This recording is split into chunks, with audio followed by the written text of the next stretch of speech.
Bien-aimés dans le Seigneur, frères et sœurs dans le monde entier, je vous salue dans le précieux nom de notre Seigneur Jésus. Et j'aimerais aujourd'hui que nous puissions méditer ensemble dans le livre de Genèse au chapitre 11, un chapitre qui est familier aux enfants de Dieu. Nous allons parler de la tour de Babel. Alors, sans plus tarder, nous allons lire le chapitre 11, du 1er au verset 9. La Bible dit: « Toute la terre avait une seule langue et les mêmes mots. Comme ils étaient partis de l'Orient, ils trouvèrent une plaine au pays des Shinéars et ils y habitèrent. Ils se dirent l'un à l'autre: Allons, faisons des briques et cuisons-les au feu. Et la brique leur servit de pierre et le bitume leur servit de ciment.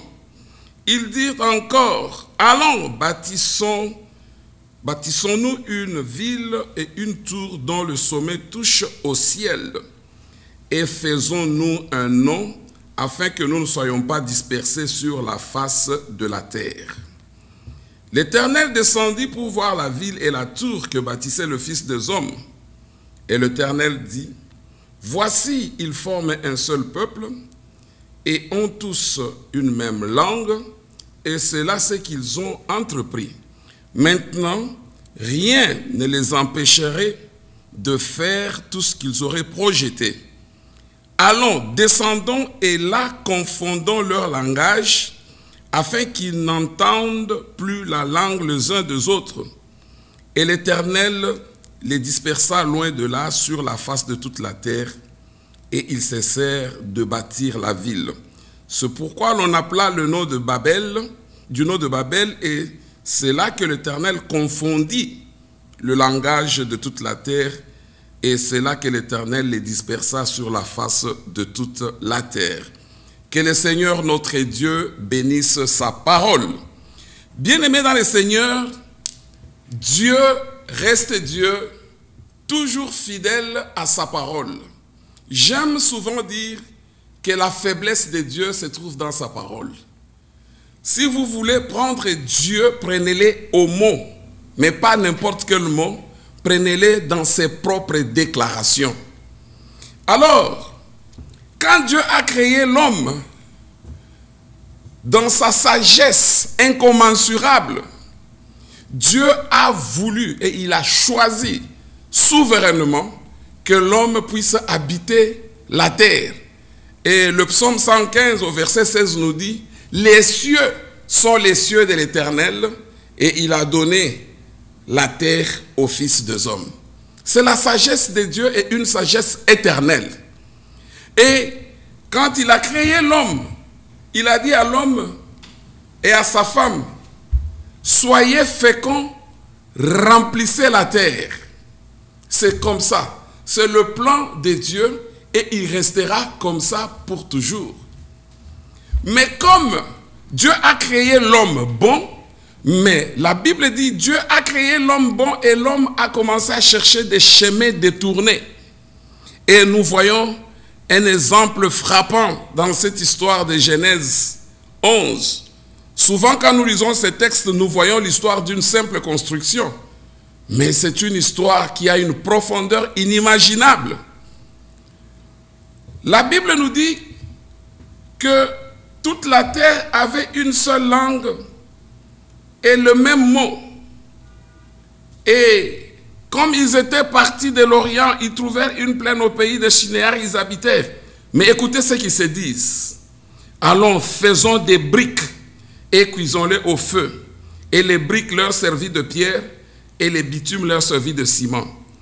Quand j'avais lu ce verset et je l'ai relu dans plusieurs versions, les originaux voulaient dire que les hommes choisirent le brique à la place des pierres.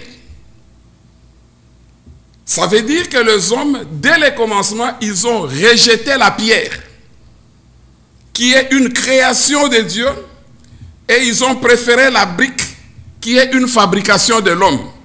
Donc ici, nous voyons un conflit, dès le départ, entre l'œuvre de l'homme et l'œuvre de Dieu. Donc, ils choisirent la brique. Et vous savez, la pierre est dure de par sa nature, de par sa création.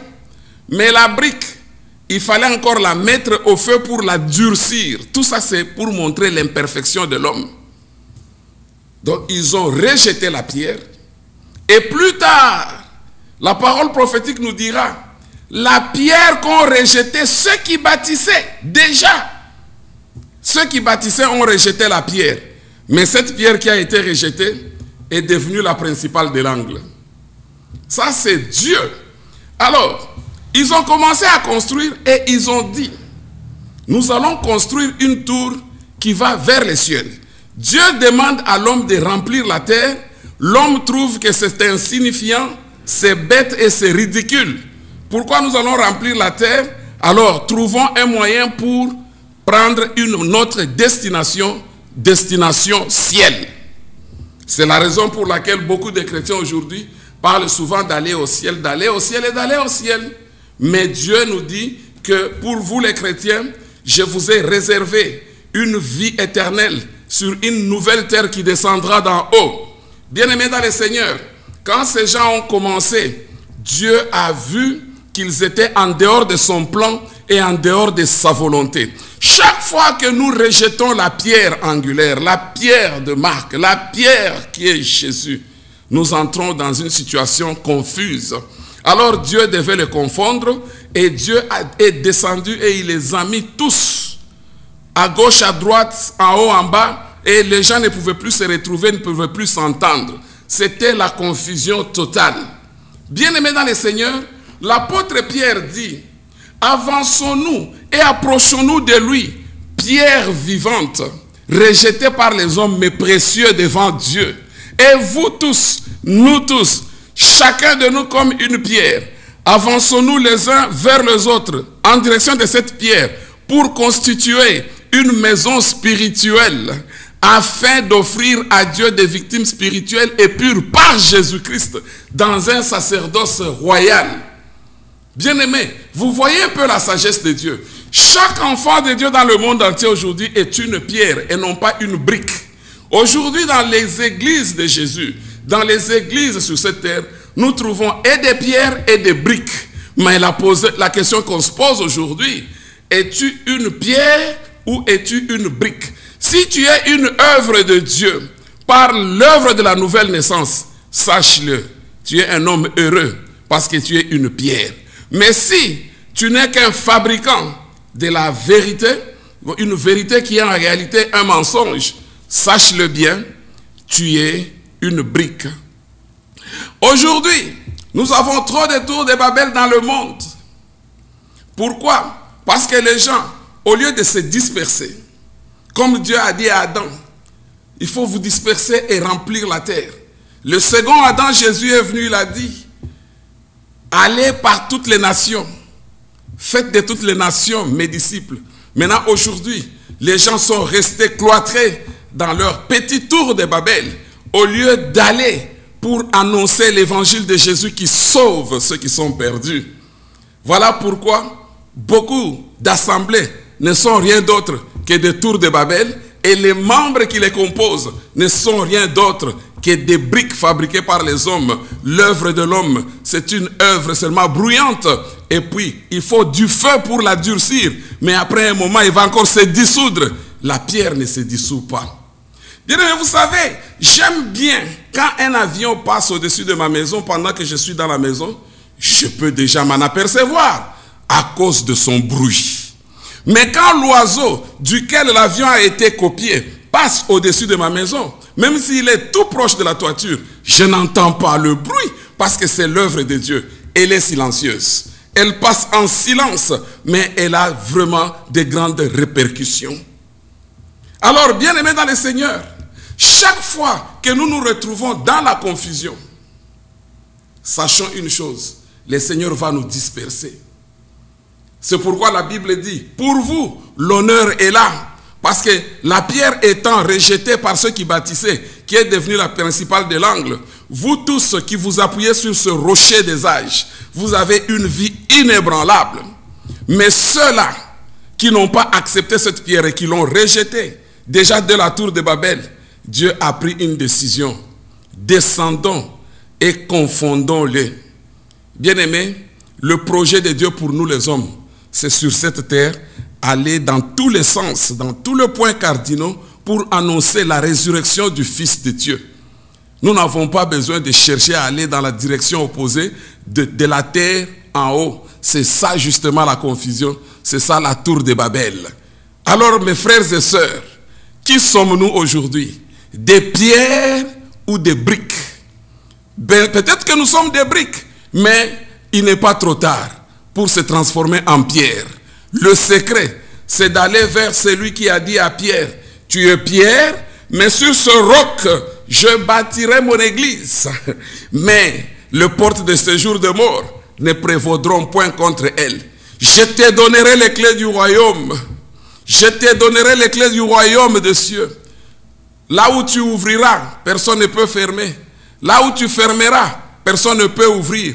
Ça, c'était une promesse que Dieu a faite à l'église au travers de son serviteur Pierre. Mais pourquoi à Pierre?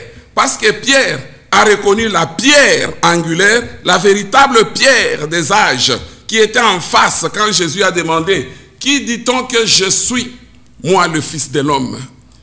Pierre a dit, tu es le Christ, le Fils du Dieu vivant. Si aujourd'hui, il t'arrive de regarder Jésus par la foi et dire, Seigneur, c'est toi le Christ, le Fils du Dieu vivant, Jésus va aussi te regarder dans les yeux pour te dire, tu es heureux, ma fille, tu es heureux, mon fils, parce que ce ne sont ni la chair, ni le sang, ni toutes ces choses de la terre qui t'ont révélé ces choses, mais c'est mon Père qui est dans les lieux célestes. C'est pourquoi, à cause de cette déclaration, je te déclare aussi que tu es pierre. Ça veut dire que tu es une pierre qui sera mise sur l'édifice de la grande bâtisse du Seigneur qui a pour fondation la pierre qu'ont rejetée ceux qui bâtissaient la tour de Babel parce qu'ils ont préféré la brique. Alors, une fois, quand le Seigneur te fait cette promesse, il t'ajoute encore quelque chose, un bonus. Il te donne la clé du royaume. Il te donne la clé du royaume. Oh, dans le temps passé, nous croyons que la clé du royaume, c'était une longue clé qui était entre les mains de Pierre et qui allait ouvrir l'entrée au ciel. Le royaume de Dieu, c'est la manifestation de la puissance de Dieu sur cette terre, la manifestation de la puissance de Dieu dans les vies des gens, la manifestation de la puissance de Dieu dans les églises, les assemblées, la manifestation de la puissance de Dieu dans les familles de cette terre. Alors, quand tu as cette clé, tu peux apporter cette vie du royaume parce que tu es une pierre vivante et tu as accepté d'être bâti et édifié sur la pierre de l'angle. Et ainsi, tu peux aussi exhorter les autres à faire la même chose. Et quand nous venons ensemble, nous commençons maintenant à bâtir une maison. Cette maison est invisible. Et cette maison n'a pas de nom. De nom que nous pouvons donner aujourd'hui à nos ministères dans le monde entier. La plupart, ce ne sont que des tours de Babel. Mais cette maison, c'est la maison de Dieu. C'est la maison de Dieu. Et Paul dit à Timothée, sache, si je tarde, comment te conduire et te comporter dans la maison de Dieu, qui est l'appui de la vérité. Dans cette maison de Dieu, c'est là où la vérité est dispensée. Bien-aimé dans le Seigneur, es-tu une pierre dans la maison de Dieu? Oui, tu as encore du temps pour le devenir. Le secret, tourne le regard vers la pierre qui a été rejetée. Viens à Jésus, offre-lui ta vie et tu deviendras une pierre. Pas n'importe quelle pierre, mais une pierre vivante dans la maison du Seigneur. C'est pourquoi, bien-aimés, nous disons merci au Seigneur qui nous a donné l'opportunité de partager cette pensée et surtout aussi qui vous a disposé en ces 15 minutes qui semblent courtes et longues en même temps. Mais dans ces 15 minutes, le Seigneur m'a parlé, le Seigneur t'a parlé, le Seigneur nous a parlé. Soyons ensemble autour de la pierre angulaire. Que le Seigneur vous bénisse.